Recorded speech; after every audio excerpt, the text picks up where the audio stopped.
한 주간도 여러분 각 가정에서 평안한 삶을 사셨으리라 믿습니다. 오늘도 이렇게 주께서 주신 은혜를 따라 모이고 또 함께 예배하게 됨을 감사드립니다.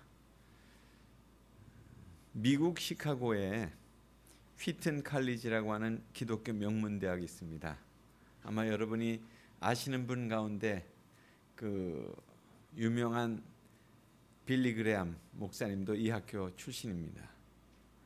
그런데 그 대학에 브랭카드 홀이라고 하는 그 건물이 있는데 그 건물 2층에는 그 학교가 배출한 선교사들의 명단과 사진이 붙어 있다고 합니다.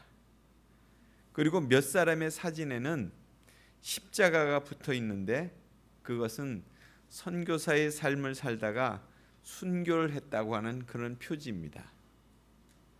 그 학교 출신으로 선교지에서 순교한 선교사 중에 아마 제가 여러 번 그분들을 소개한 적이 있었는데 제임스 엘리어트라고 하는 분이 있습니다. 그는 남미 에콰도르 인디안 아우카족에게 선교하다가 그들의 공격을 받고 순교를 했습니다. 창끝이라고 하는 그런 영화로 아마 우리에게도 소개가 많이 됐던 그런 분입니다. 한 기독교 잡지사 기자가 엘리엇 선교사 부인에게 그렇게 얘기를 했다는 거예요. 이 세상에 이렇게 큰 비극이 어디 있겠습니까? 그렇게 위로하려고 말을 건넸는데 그때 그 부인은 그렇게 반응을 하더라는 거예요. 그런 말씀 마십시오. 비극이라니요. 제 남편은 바로 그 목적을 위해서 그곳에 갔습니다. 자신의 생명을 드리기 위해서 그 땅에 간 것입니다. 그렇게 대답하면서 남편이 휘튼 대학을 다닐 때에 썼던 큐티 노트 한 부분을 공개해 주었습니다. 거기에 내용은 이렇습니다. 결국은 끝까지 붙들고 있을 수 없는 것이 있다. 그리고 결코 놓칠 수 없는 것도 있다. 결코 놓칠 수 없는 일을 위하여 결국 끝까지 붙들고 있을 수 없는 그것을 바치는 사람이 있다. 결코 놓칠 수 없는 그 무엇을 위하여 결국 끝까지 붙들고 있을 수 없는 그것을 바치는 사람은 결코 어리석은 사람이 아니다. 젊음은 지나가는 것이다. 명성도 자기 만족과 쾌락도 그리고 물질도 결국은 붙들고 있을 수 없다. 그것을 버리고 포기하는 자는 결코 어리석은 자가 아니다. 오 하나님, 오래 살기를 구하지 않습니다. 주의 뜻을 이루는 일에 제 삶이 쓰임받기를 소원합니다. 주여 나를 불태워 주옵소서. 오늘 본문에서 우리는 아주 충격적인 사건을 마주하고 있습니다. 아브라함이 나이가 100세에 얻은 아들, 또 그가 갈대아우르를 떠나서 25년 만에 얻은 아들, 그 무엇과도 비교할 수 없었던 그 아들 이삭을 모리아 땅에 있는 산으로 가서 번제물로 바치라고 하는 것입니다. 이것은 하나님의 예배 명령이었습니다. 아들 이삭을 제물로 바치라, 번제로 바치라. 이것이 무엇을 의미하는지 아십니까?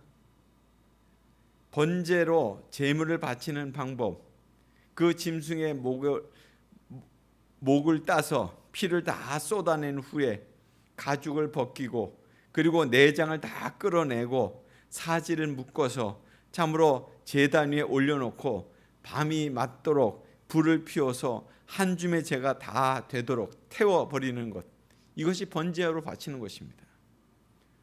설상 짐승이라고 할지라도 이 모든 일을 담담히 행할 사람이 많지 않았습니다. 그런데 자신의 아들에게 이렇게 하라고 하는 것입니다. 그것도 100세 얻은 아들에게 그렇게 하라는 것이었습니다. 그러니까 이 명령을 받았을 때 아브라함의 마음은 어땠을까? 한번 생각해 볼 수 있습니다.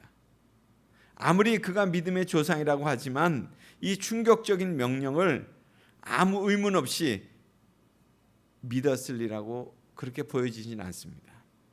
3절을 보면 아브라함이 다음날 아침에 일찍 일어났다고 그렇게 말씀하고 있습니다. 그러니까 어떤 사람은 아브라함이 하나님의 뜻에 순종하기 위해서 일찍부터 서둘렀다 이렇게 해석하고도 있지만은 그는 순종의 길을 걷기 위해서 정말 그렇게 했을까 하는 의구심이 듭니다. 아브라함이 아침 일찍 일어났다고 하는 것은 밤이 새도록 한잠도 자지 못했다고 하는 그런 뜻일지도 모르죠. 여러분도 번민과 한숨 속에서 밤을 새워본 적이 있지 않습니까? 아브라함도 그랬을 것 같아요. 그는 40년 가까운 떠돌이 생활 속에서 하나님을 직접 경험해 보았습니다. 하나님의 처사 때문에 얼마나 이해하기 어려운 그분의 뜻을 이루기까지 기다리면서 인내한다는 것이 얼마나 고통스러운지, 또 그분의 명령이 얼마나 충격스럽고 파격적이었는지 아브라함은 경험으로 많이 알고 있었어요. 하지만 이번 일은 정말 감당하기가 어려웠을 것입니다. 아무리 이해할 수 없는 하나님이라고 하지만은 그렇게 이해할 수 없어도 굳게 믿고 순종하면 상상할 수 없는 결과를 만들어내시는 분이심을 믿지만 지금은 이해하기가 어렵습니다. 도대체 사람으로서 할 수 없는 일을 시키시는 하나님은 어떤 하나님이신가? 도대체 어떻게 이런 명령을 순종하라고 하시는 것일까? 아마 이런 고민과 번민과 의문 때문에 아브라함은 밤에 잠을 자지 못했을 것입니다. 그러기에 그는 날이 밝자마자 자리에서 일어났습니다. 아직 의문이 해결되지는 않았지만은 하나님의 말씀을 따르기로 한 거예요. 어쨌든 순종하면서 그 길을 찾아보자 한 것입니다. 하나님이 지시하신 모리아가 어딘지 확실하지 않지만 많은 학자들은 오늘날 그것을 예루살렘이라고 얘기합니다. 아브라함이 거주하고 있었던 브엘세바에서 예루살렘까지의 거리는 50km 정도 된다고 합니다. 아마 직행으로 간다고 할 것 같으면 하루면 충분히 가고도 남을 거리예요. 그런데 4절에 보면 그곳에 이르는 데까지 사흘이 걸렸다고 했습니다. 이거 무슨 뜻이겠어요? 아브라함은 아직 하나님의 말씀에 순종할 준비가 온전하게 되어 있지 않는 거다. 뭐 이렇게도 볼 수 있겠죠. 그러니까 그는 할 수 있는 대로 진행을 늦추어 가면서 그 명령에 순종할 이유를 찾거나 아니면 거부할 이유를 찾았을 것입니다. 그렇게 사흘을 헤매다가 결국 하나님의 지시하신 땅, 그 산에 도착한 것입니다. 아브라함은 결국 하나님의 명령에 순종하기로 합니다. 그 많은 의문들에 대한 해답을 얻었기 때문에 그랬는지 아니면 다른 도리가 없어서 또 여전히 답은 없지만 그냥 믿음으로 순종하기로 한 것입니다. 아브라함은 함께 온 일행들을 모리아산 아래 머물게 합니다. 내가 아이와 함께 가서 예배하고 오리라. 이삭에게 번제할 나무를 지우고 불과 칼을 손에 쥐고 산을 오릅니다. 아들 이삭이 묻습니다. 번제할 어린 양은 어디 있습니까? 하나님이 친히 준비하시리라. 산에 오르자 제단을 쌓고 그리고 아들 이삭을 거기에 누입니다. 칼을 들어서 아들 이삭을 향해서 내리 꽂으려고 합니다. 그 순간 하나님은 천사를 보내서 그의 행동을 중지시키셨고 순양 한 마리를 번제로 드리도록 그렇게 하셨습니다. 이로써 죽음의 순간에서 아들 이삭은 되살아나게 된 것입니다. 오늘 본문이 시작되는 부분 아마 여러분도 눈여겨보셨을 거예요. 이 일이 있은 지 얼마 뒤에 하나님이 아브라함을 시험해 보시려고 그를 부르셨다고 하는 말씀이 시작입니다. 그러니까 이것은 오늘 22장 말씀 이전에 부엘세바에서 아비멜렉과 우물 문제로 갈등이 있은 후에 하나님께서 아브라함을 시험해 보시려고 하셨다는 것입니다. 그러니까 아브라함을 테스트하려고 하셨다는 거예요. 이는 중심이 진정으로 하나님을 향하고 있는지를 알아보시고자 그렇게 한 것이라는 거예요. 우리가 기억하는 말씀 히브리서 11장 6절, 하나님께 나아가는 자는 반드시 하나님이 계신 것과 자기를 찾는 자들에게는 상 주시는 이심을 믿어야 할지니라고 하는 말씀을 기억합니다. 그러니까 우리의 중심을 다 보고 계시는 하나님이 우리의 마음이 어디로 향하고 있는지를 지금 지켜보고 계시는 겁니다. 전지전능하신 분임에도 우리가 하나님께 향하고 있는가를 다 지켜보고 계신다는 거예요. 하나님께서 아브라함에게 이 충격적인 명령을 주신 이유, 단순히 그의 마음을 알아보기 위한 것인가요? 그로 하여금 자신을 제대로 돌아보도록 한 단계 도약하도록 그를 자극하기 위한 것이다 하는 것을 오늘 우리 말씀의 끝에서 우리는 알 수 있게 됩니다. 아브라함에게 주신 시험이 두 가지 있었습니다. 하나는 아들을 바치도록 한 말씀에 대한 순종이었고, 또 다른 하나는 아들을 진정으로 바치고자 했는가였습니다. 헌신에도 두 가지 과정이 있습니다. 말씀을 듣고 순종하는 것과 자신의 삶에서 행동으로 순종하는가입니다.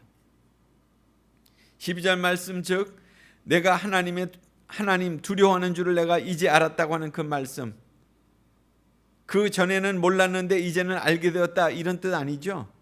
그 시험을 통해서 하나님을 두려워하는 마음을 되찾은 것을 인정해 주시고 하나님이 격려해 주시고 칭찬해 주는 그런 말씀이에요. 갈대아 우르를 떠날 때 그 아브라함의 마음, 그 처음 말씀으로의 순종의 시작이었습니다. 아직도 그것이 계속되고 있음을 하나님이 아신 바 되었다, 그런 뜻이겠죠. 이처럼 헌신의 과정이 누구에게나 있습니다. 그러나 처음처럼 그 마음을 하나님께 지켜가기는 쉽지 않습니다. 아브라함의 생애를 보더라도 많은 우여곡절의 삶을 살지 않았습니까? 아브라함에게 있어서 제일 힘든 부분이 아마 후손에 대한 문제였을 것입니다. 하나님이 그를 이끌어낼 때 내 자손을 바다의 모래와 같이 하늘의 별과 같이 많아지게 할 것이다. 그런데 사실은 아무것도 보여지지 않았잖아요. 그래서 그는 자기의 종 엘리에셀을 통해서인가, 아니면 자기 부인 하갈의 몸종을 통해서 난 이스마엘인가, 또 그리고 마침내 얻은 이삭인가, 아마 그의 마음은 그렇게 흘러갔을 거예요. 하나님이 지금 아브라함에게 요구하시는 것은 그렇게 약속의 선물로 받은 그 이삭을 번제로 바치라는 것입니다. 이제까지 많은 포기와 순종을 하면서 살아왔습니다. 그 중에 이삭을 번제로 바치라고 하는 것은 최상의 가치를 절대적으로 드리라는 것이죠. 최상의 가치를 절대적으로 드리라는 거예요. 이삭을 바치라는 것은. 그러니까 이삭을 바치는 것이 이것이 합당하냐, 윤리적으로 맞냐 아니냐, 또 아니면 이것은 그 당시에 이교도들의 어떤 사교적인 행위가 아니냐, 이런 문제를 논하기 전에 아브라함의 마음이 오직 이삭에게만 집중되었기 때문에 그런 하나님의 요청이 있었던 것 같아요. 지금 아브라함의 믿음은 하나님에게서 이삭에게로 옮겨졌습니다. 아브라함의 희망은 오직 하나님뿐이었는데 이삭을 얻은 후에 아브라함은 점차 이삭에게 희망을 두기 시작했습니다. 이삭만 있으면 다 될 것 같은 그런 마음이 드는 거예요. 어느새 그의 마음이 그렇게 되었습니다. 하나님을 예배하던 아브라함에게 이제 이삭은 우상이 되어버렸습니다.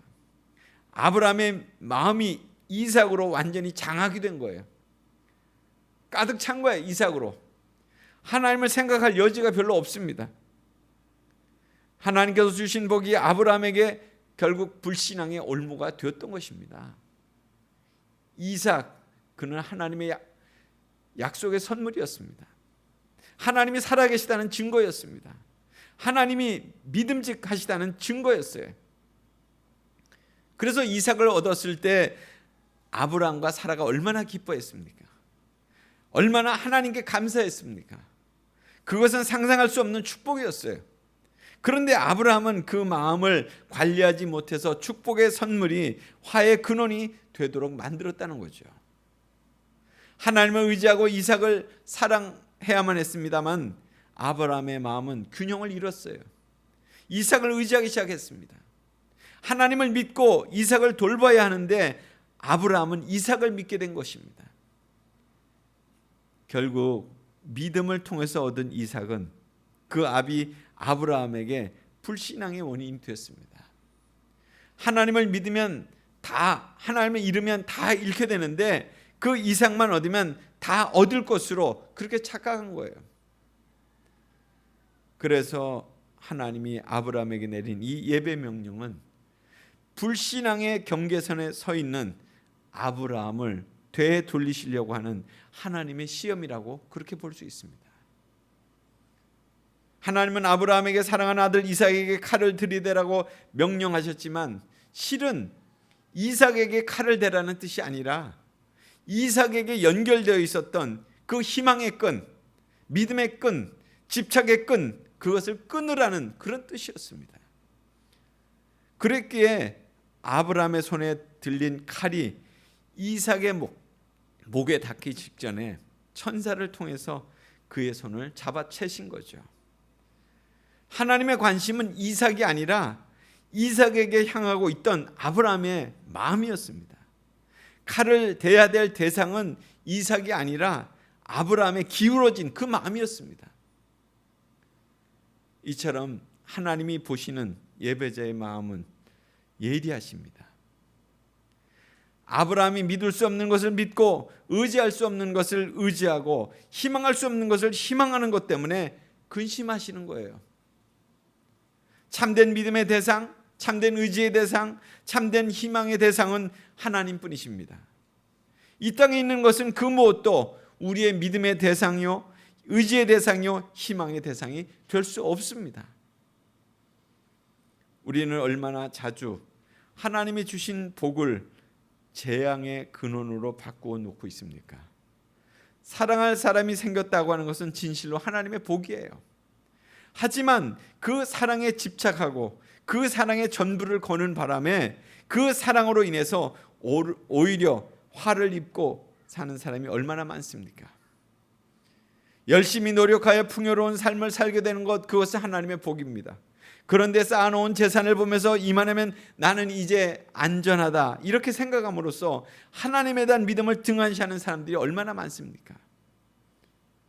자녀를 얻는 것도 하나님께서 주신 복입니다. 그러나 아브라함처럼 그 자녀를 믿음과 희망과 의지의 대상으로 삼음으로써 오히려 화를 입는 사람들이 얼마나 많아요. 예배를 통해서 우리를 향한 하나님의 마음을 깨닫게 됩니다. 하나님이 원하시는 예배가 무엇인지를 알 수 있게 돼요. 예배는 우리가 하나님을 향하는 그 마음의 경계선을 찾게 해주는 거예요. 무엇 때문에 내가 믿고 있는가? 내가 예배하는 이유가 무엇인지, 또 그 예배를 통해서 내가 깨닫는 것은 무엇인지를 알게 해주는 것입니다. 예배는 드리는 것이라고 했습니다. 나의 마음을, 나의 중심을, 아브라함을 통해서 드리는 예배는 그의 삶에서 최상의 것을 하나님께서 받으시는 분이라는 것을 알게 해줍니다. 아브라함의 자신의 전부를 할 수 있는 그 이삭을 하나님은 받으시기 원하셨다는 거예요. 여러분에게 있어서 이삭은 무엇입니까? 이삭은 무엇이었어요? 또 그 이삭 때문에 얼마나 많은 시간과 노력을 쏟으면서 살아오셨습니까? 언제 그 이삭을 모리아 산으로 이제 데려갈 수 있겠습니까? 그리고 모리아 산에서 제단을 쌓고 그 위에 올려놓으실 수 있겠어요? 예배는 한 번으로 완성되는 것은 아니지만 예배는 한 번의 예배가 마지막 예배인 것처럼 그렇게 드려야 하는 것입니다. 아브라함의 예배는 자신의 아들을 드림이 마지막 예배인 것처럼 그렇게 드렸어요. 아브라함에게 그 이상의 예배가 있었을까요? 자기의 모든 것을 의미하는 그 아들 이삭을 바치는 예배, 그 이상의 예배가 있었을까요?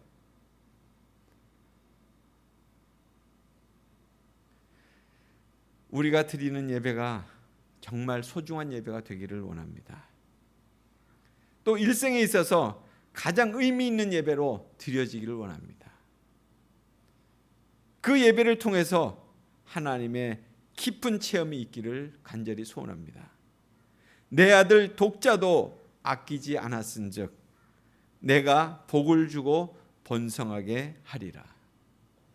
내 아들 독자도 아끼지 않았은즉 내가 복을 주고 번성하게 하리라. 최상의 것을 하나님께 드린 아브라함처럼 최고의 축복을 받는 여러분의 삶이 되시기를 간절히 기도합니다. 기도하겠습니다.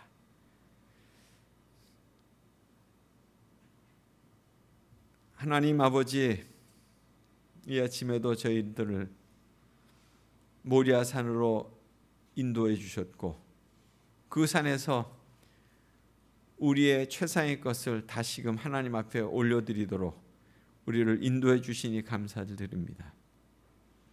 이제까지 내 삶의 중심에 지녀왔던 그 최상의 것들을 주님께 올려드리기 원합니다.